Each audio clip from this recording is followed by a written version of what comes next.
इस एडवेंचरस कहानी की शुरुआत होती है उस समय को दिखाते हुए जब पृथ्वी पर कई अजीब तरीके के एलियंस ने हमला कर दिया था। ये एलियंस बिल्कुल भी देख नहीं सकते थे, लेकिन इनकी सुनने की क्षमता बहुत ज्यादा होती है। अगर कोई भी इंसान जरा सी भी आवाज कर देता तो ये एलियन क्रिएचर्स उसे मार देते। इसी तरीके से पृथ्वी की आधी से ज्यादा पॉपुलेशन खत्म हो चुकी होती है और जो लोग बचे हुए थे वो किसी भी तरीके से अपना सर्वाइवल कर रहे होते हैं। हमें तो अब यहाँ पर एक फैमिली दिखाई गई जो बहुत समय से उन क्रिएचर से बचते हुए आगे बढ़ रही थी। वो जहाँ भी जाते जरा भी आवाज नहीं करते थे और बड़ी चालाकी से काम करते थे। उसमें तो ली नाम का एक आदमी होता है जहाँ उसकी वाइफ एवेलिन अपने 3 बच्चों के साथ मौजूद थी। ली और एवेलिन तो एक मेडिकल स्टोर में आए थे जहाँ पर वो बहुत सारी दवाइयाँ ले सके अपने बीमार बेटे मार्कस के लिए। उनका सबसे छोटा बेटा ब्यू होता है जो उसी जगह पर थोड़ी से आगे बढ़ रहा था और अचानक उसे एक प्लेन वाला टॉय दिखाई दिया। ब्यू बिना कुछ सोचे समझे उस टॉय को लेने जाता है और वो टॉय नीचे गिरने लगा था। अगर उस टॉय से जरा भी आवाज हुई तो शायद क्रिएचर्स को उनकी लोकेशन का पता चल जाएगा, लेकिन तभी उनकी बड़ी बेटी रेगन उस टॉय को जाकर पकड़ लेती है। यानी कि उसने एक बहुत ही बड़े खतरे को टाल दिया था। यहाँ पर रेगन बोल नहीं सकती थी और वो साइन लैंग्वेजेस से ही अपने फैमिली से बात करती है। ये एक रीजन और होता है कि ली की फैमिली अब तक सरवाइव कर पाई है, क्योंकि रेगन की वजह से उन्हें साइन लैंग्वेजेस आ गए और उन्हें बोलने की जरूरत कभी पड़ी नहीं। वो एक दूसरे से इशारों में ही सारी बातें कह जाते थे। अब यहाँ मार्कस के लिए सारी दवाइयाँ लेने के बाद उन्हें अपने हाइडिंग कैंप की तरफ जाना होगा, लेकिन ली ने ब्यू से वो एयरप्लेन वाला टॉय ले लिया होता है क्योंकि वो आवाज करता था। ली ने सबसे पहले बैटरी निकाली और टॉय को दूर रख दिया, लेकिन इन चीजों से ब्यू को बहुत ज्यादा बुरा लगता है और उसे ये टॉय चाहिए था। जब ली एवेलिन मार्कस को लेकर आगे बढ़ रहे होते हैं तभी रेगन को अपने छोटे भाई के ऊपर दया आती है। रेगन ने वो टॉय उठाकर ब्यू को दे दिया था। ब्यू इस बात से बहुत खुश हो जाता है और जब वो आगे बढ़ने के लिए निकल रहे थे तो ब्यू ने बिना किसी को बताए वो बैटरीज भी उठा ली, यानी कि वो बैटरीज उस एयरप्लेन के टॉय में डाल देगा। अब उन लोगों ने अपने घर तक जाने के रास्ते में रेत बिछा कर रखी थी क्योंकि रेत पर चलने से पैरों की आवाज नहीं आते। लेकिन अब अचानक पीछे की तरफ से ब्यू ने वही टॉय बजाना स्टार्ट कर दिया जिससे बहुत तेज आवाज आती है। इन चीजों से ली और एवेलिन समझ गए कि वो क्रिएचर जरूर आते होंगे। ली अपने छोटे बेटे ब्यू को बचाने के लिए उसकी तरफ भागता ही है, लेकिन क्रिएचर उससे फास्ट थे। यहाँ हमें उस खतरनाक क्रिएचर की पहली झलक देखने मिलती है जो काफी भयानक था और उसने तुरंत ही ब्यू पर हमला करके उसे मार दिया। ली और एवेलिन तो अपने छोटे बेटे को बचा ही नहीं पाते। रेगन तो अपने छोटे भाई के मरने का जिम्मेदार खुद को मान रही थी क्योंकि अगर वो उसे टॉय नहीं देती तो वो कभी बजाता ही नहीं।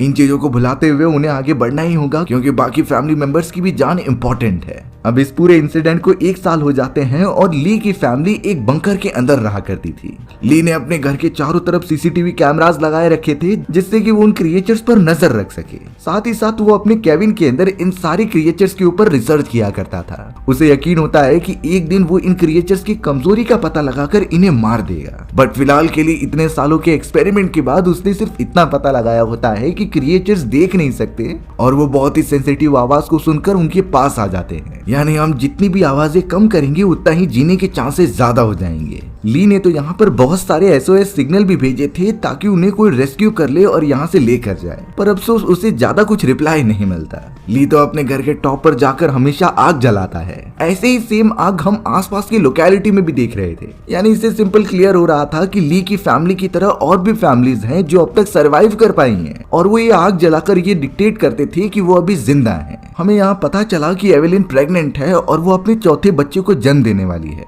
अब यहाँ ली और एवेलिन को पता था कि छोटा बच्चा चिल्लाता बहुत है, तो उसकी प्रोटेक्शन के लिए वो एक ऐसा बंकर बना रहे थे जो साउंड प्रूफ था, यानी उसमें से साउंड बाहर नहीं जा सकती। साथ ही साथ एवेलिन ने एक छोटा सा ऐसा बकेट बनाया था जिसमें वो अपने बच्चे को रखेगी, यानी मोस्ट ऑफ द टाइम उसका बच्चा इसी में अपना समय गुजारने वाला है। अब यहाँ पर रात होने वाली थी तो सभी इकट्ठा हो जाते हैं डिनर के लिए, लेकिन अचानक आग लगाने वाला छोटा सा डिवाइस नीचे गिर गया था। ली उसे उठाकर आग बुझा तो देता है, लेकिन उससे थोड़ी सी आवाज हो गई और अब ऐसा लग रहा था कि ऊपर की तरफ से कोई चढ़ते हुए आ रहा है। ली इस समय थोड़ा सा डर गया क्योंकि क्रिएचर अगर अंदर घुस जाता है तो उसकी पूरी फैमिली को खतरा होगा, लेकिन देखने पर पता चला कि वो तो 2 रकून डॉग्स थे। ली बेफिक्र हो जाता है और वापस अपनी फैमिली के पास आता है, लेकिन वो दोनों रकून डॉग्स जब आवाज करते हुए फॉरेस्ट में भाग रहे थे तो एलियन क्रिएचर्स द्वारा मारे जाते हैं। यानी एलियन क्रिएचर्स जानवरों को भी जिंदा नहीं छोड़ते।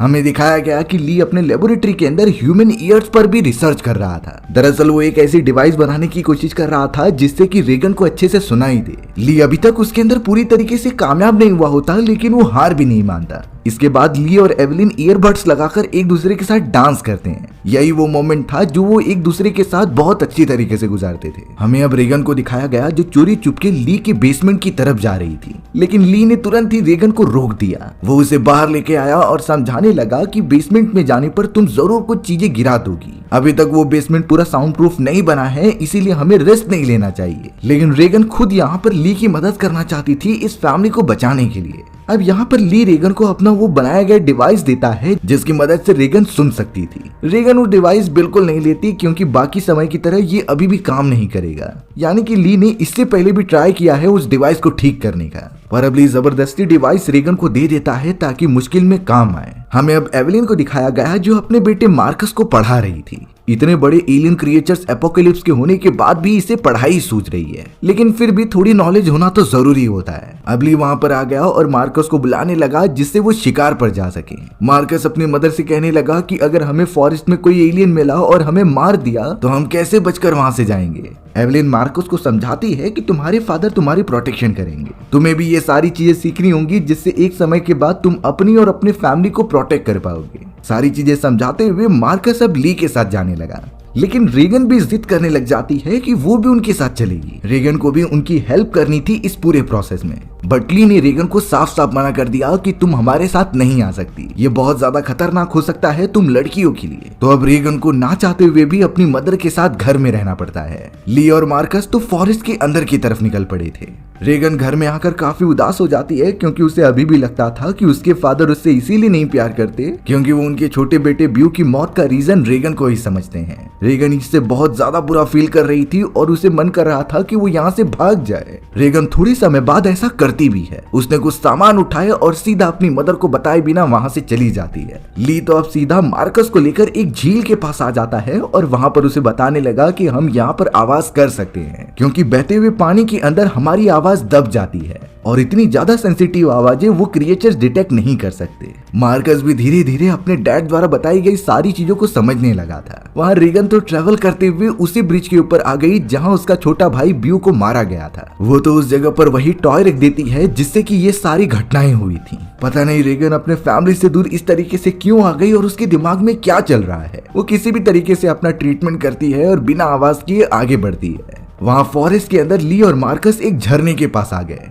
ये एक ऐसी जगह थी जहाँ पर वो चिल्लाकर भी बात कर सकते थे। तो यहाँ पर पहली बार ली और मार्कस एक दूसरे से बात करते हैं और सारी चीजें शेयर करते हैं। मार्कस तो ली से पूछ रहा था कि क्या आप अभी भी रेगन को जिम्मेदार मानते हो ब्यू की मौत का।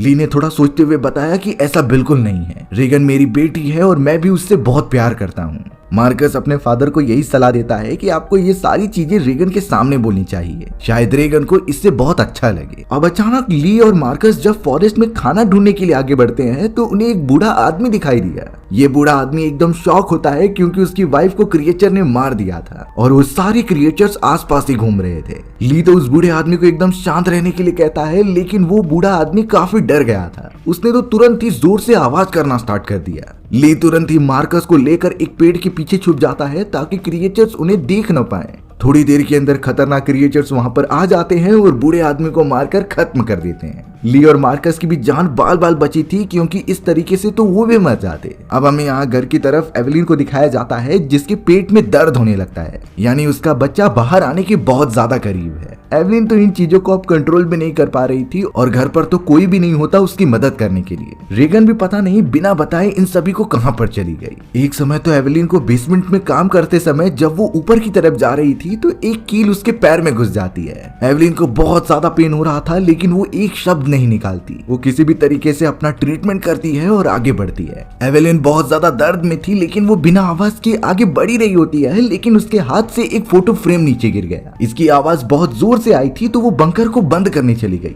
लेकिन तब तक एक क्रिएचर घर के अंदर घुस चुका था। एवेलिन जल्द से जल्द बाहर मौजूद सारे लाइट्स को जला देते हैं, यानी इसका मतलब था डेंजर। वो खुद भी जाकर एक अलग जगह पर छुप गई थी जिससे क्रिएचर्स उसे सेंस न कर पाए। ली ने तो अपने घर के अंदर कई वाइब्रेशंस लगाए थे जिससे वो क्रिएचर्स अट्रैक्ट होते हैं। यानी इसी मौके का फायदा उठाकर एवेलिन बाहर निकल गई। लेकिन एवेलिन नोटिस करती है कि वहां और भी ज्यादा क्रिएचर्स मौजूद हैं जो कि उसके ऊपर अटैक कर सकते थे। थोड़ी देर के अंदर वहां ली भी पहुंच गया। ली ने जब वो सारी रेड लाइट्स जली हुई देखी तो वो समझ जाता है कि जरूर एवेलिन खतरे में होगी। ली ने अपने बेटे मार्कस को बोल दिया कि तुम यहाँ से दूर जाकर बहुत सारे फायर क्रैकर्स जला देना, जिससे उन क्रिएचर्स का ध्यान भटकेगा और वो यहाँ से चले जाएंगे। एवेलिन इतना ज्यादा दर्द में थी कि वो बाथ टब में चली जाती है और अपने बच्चे को जन्म देने की कोशिश करती है। उसके साइड में ही एलियन क्रिएचर था, इसीलिए एवेलिन चिल्ला भी नहीं पाती। वो ये सारा पेन बिल्कुल भी सह नहीं पा रही थी, लेकिन सिर्फ अपने बच्चे को बचाने के लिए वो ये करती है। अब दूसरी तरफ मार्कस ने एक फार्म के अंदर कई फायर क्रैकर्स को लगा दिया। उस आवाज की वजह से सभी क्रिएचर्स वहां अट्रैक्ट होने लगे। एवेलिन इस समय पहली बार जोर से चिल्लाती है, जिससे फायर क्रैकर्स की आवाज में उसकी आवाज दब गई।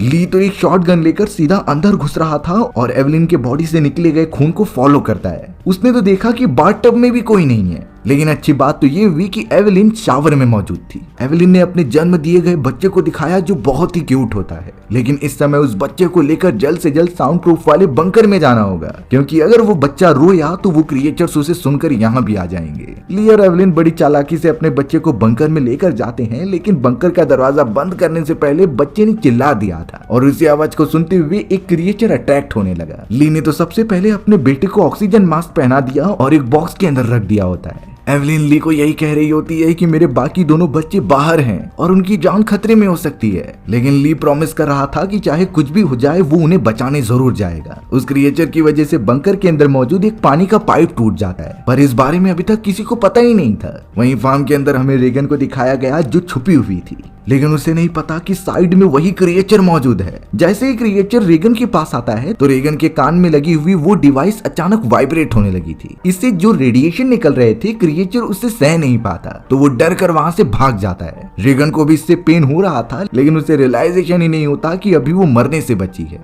थोड़ा आगे जाने पर रेगन की मुलाकात अपने भाई मार्कस से हो गई थी। दोनों सही सलामत पास वाले एक जगह के टॉप पर चले जाते हैं, जहाँ से वो आग जलाकर अपने फादर को सिग्नल दे रहे थे कि वो जिंदा है। रेगन तो बिल्कुल होप नहीं रख रही थी कि उसके फादर उन्हें बचाने आएंगे, पर मार्कस अपने फादर ली पर भरोसा दिखाता है। एवेलिन जब सोकर उठ रही थी तो उसने देखा कि पानी काफी ज्यादा स्तर तक भर गया है। वो अपने बेटे को बचाकर वहां से निकल ही रही थी, लेकिन एक क्रिएचर वहां आवाज सुनकर आ गया। एवेलिन तो एकदम शांति से एक पानी की धारा के पीछे जाकर छुप जाती है। वहीं दूसरी तरफ रेगन अपने भाई मार्कस को कह रही थी कि हमें अपने आप ही अपनी जान बचानी पड़ेगी, इसीलिए हम यहाँ से चले जाते हैं। मार्कस उसे रोकने के लिए गया, लेकिन अचानक वो एक कंटेनर के अंदर गिर जाता है।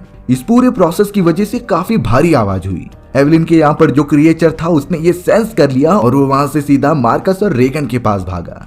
ली को भी ये बातें पता चल जाती हैं, इसीलिए वो उनकी मदद करने के लिए आगे बढ़ा। मार्कस और रेगन तो उसी कंटेनर में थे और थोड़ी देर के अंदर क्रिएचर भी वहां आ जाता है। क्रिएचर उन दोनों को मारने की पूरी कोशिश कर रहा था, पर अब रेगन के कान में लगा हुआ वही डिवाइस वाइब्रेट करने लगता है। ये रेडिएशन सच में वो क्रिएचर बर्दाश्त ही नहीं कर पाते। क्रिएचर एकदम इरिटेट होकर कंटेनर को तोड़ता है और वहां से भाग जाता है। मार्कस और रेगन वहां से जब बाहर निकलते हैं तो थोड़ी देर में ली की मुलाकात उससे हो जाती है। ली उन दोनों को यहाँ से लेके जाना चाहता था, लेकिन अब उसने सेंस कर लिया कि यहाँ एक और क्रिएचर मौजूद है। ली तो मार्कस और रेगन को जल्द से जल्द एक ट्रैक्टर में भेज देता है ताकि वो वहां पर जाके छुपे रहे। ली के ऊपर एक क्रिएचर ने तो हमला भी कर दिया था, जिससे वो काफी घायल हो जाता है। मार्कस इस समय बहुत चिल्ला रहा था, तो क्रिएचर अब सीधा उनकी तरफ बढ़ा। रेगन का आई डिवाइस फिर से वाइब्रेट करने लगा था, लेकिन इस बार वो उसे बंद कर देती है, जिससे कि शायद अब उस क्रिएचर को कुछ ज्यादा नुकसान भी ना हो। क्रिएचर ट्रैक्टर को तोड़कर उन दोनों को मारने की कोशिश कर रहा था, लेकिन अब ली को कुछ तो करना ही होगा। उसे पता है कि वो इस क्रिएचर को नहीं हरा सकता, लेकिन अपने बच्चों की जान बचाना उसका फर्ज था। इसीलिए अब ली ने वही किया जो एक फादर उस कंडीशन में अपने बच्चों के लिए करता था। ली यहाँ रेगन को इशारों में बताता है कि वो उससे बहुत ज्यादा प्यार करता है। अब ली उस क्रिएचर को अपनी तरफ अट्रैक्ट करने के लिए जोर से चिल्लाने लगा। क्रिएचर उन दोनों को छोड़कर सीधा ली के ऊपर आता है और उसे बहुत बुरी तरीके से मार देता है।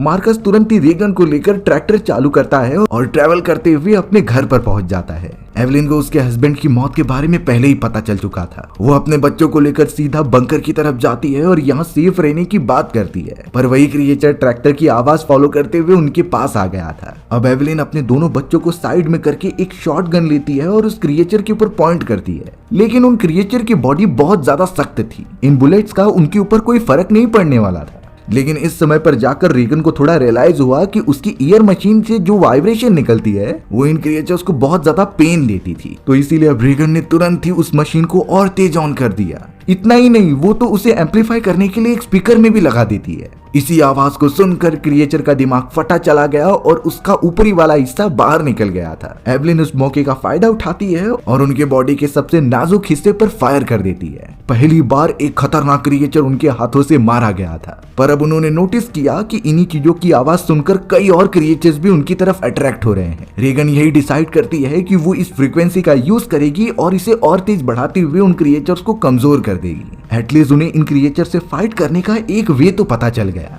एवलिन भी रेगन के साथ प्लान बना के रेडी हो चुकी थी शॉट गन लेकर, ताकि वो उन क्रिएचर्स को मार सके। यानी कि उनके पास फुल प्रूफ प्लान था जिससे 100% क्रिएचर्स मरने ही वाले थे। वो अपने मिशन पर निकल पड़ते हैं और इस तरीके से हमारी ये कहानी यहीं खत्म हो गई। सो व्यूअर्स, आपको ये स्टोरी कैसी लगी कमेंट सेक्शन में बताना भूलना मत। और अगर आपको मेरा एक्सप्लेनेशन 1% भी अच्छा लगा होगा ना, तो वीडियो को लाइक एंड चैनल को सब्सक्राइब जरूर कर देना। मिलते हैं इसी तरीके की मजेदार वीडियोस में, तब तक के लिए बाय बाय।